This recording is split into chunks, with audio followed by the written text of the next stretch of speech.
Kanselir Merkel, Ibu Bapak yang saya hormati, di tahun 2045, satu abad kemerdekaan Indonesia akan menjadi tahun emas untuk Indonesia, Indonesia emas. Indonesia emas di tahun 2045 terancam gagal?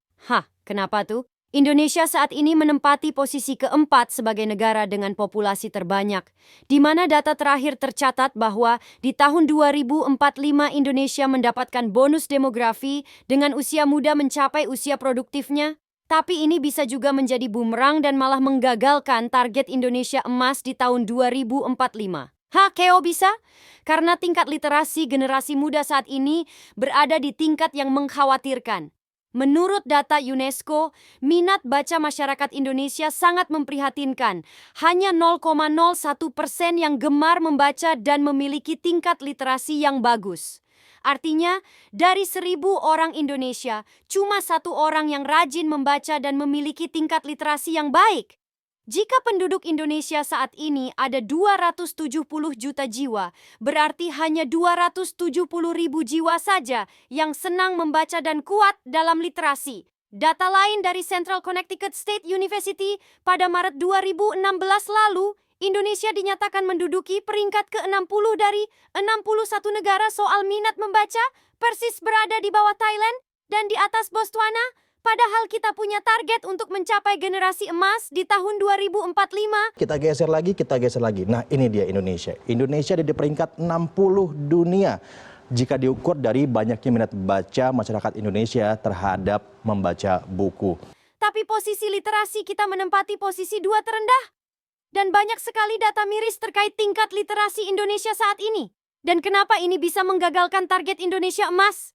Karena literasi adalah keterampilan kunci untuk masa depan. Dengan kemampuan literasi yang baik memungkinkan seseorang untuk memahami, menganalisis, dan menggunakan informasi secara efektif. Jika kemampuan ini tidak ditanamkan sejak dini, dan terkesan membiarkan kondisi ini berlarut-larut tanpa adanya tindakan nyata untuk memperbaiki kondisi saat ini, maka tidak heran jika target Indonesia emas di tahun 2045 bisa terancam gagal.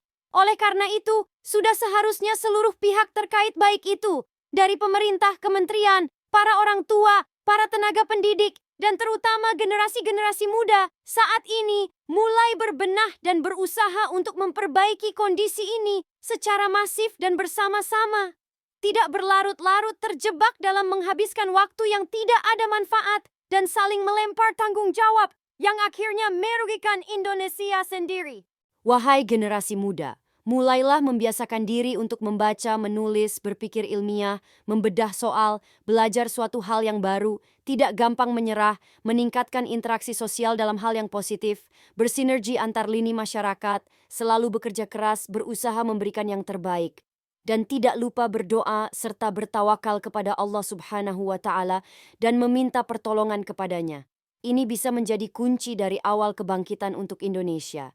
Wahai para guru, jangan kalah semangat dalam memperbaiki kualitas diri dan kualitas peserta didik kita. Semoga Allah Subhanahu wa Ta'ala membantu kita dan meringankan beban kita dalam menghadapi tantangan ini dan mencatat seluruh perbuatan kita sebagai pahala di hari akhir kelak. Saya Muhammad Iksan Ardianto mengucapkan, Selamat Hari Guru untuk seluruh guru hebat Indonesia.